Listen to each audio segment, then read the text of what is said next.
Chris. The woman that you were just speaking with has a Senate Bill 5 button on. Do you think that at least this crowd realizes that they wouldn't be allowed to strike today if that was still law? I think it's just consistent with what we've seen in this state. There's a certain faction of people in this state that think that teachers shouldn't have a voice in their workplace and about their working conditions.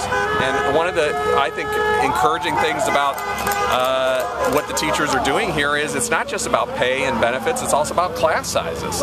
And that's the kind of thing that they would have given up if Senate Bill 5, if John Kasich had his way and Senate Bill 5 had been enacted into law. So yeah, I think there's a lot of people that see a connection. Next.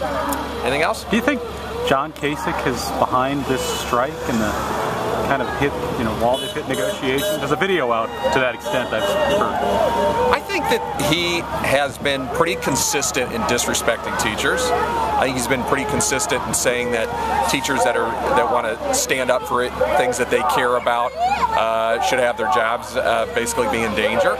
So I think he's consistent with it. And you look at this strike that as it continues is having really serious consequences for this community.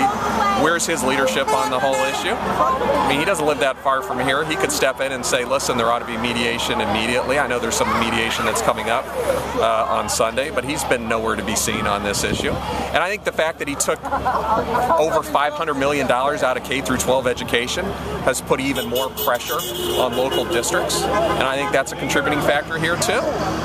Absolutely. What do you do differently if you're elected governor?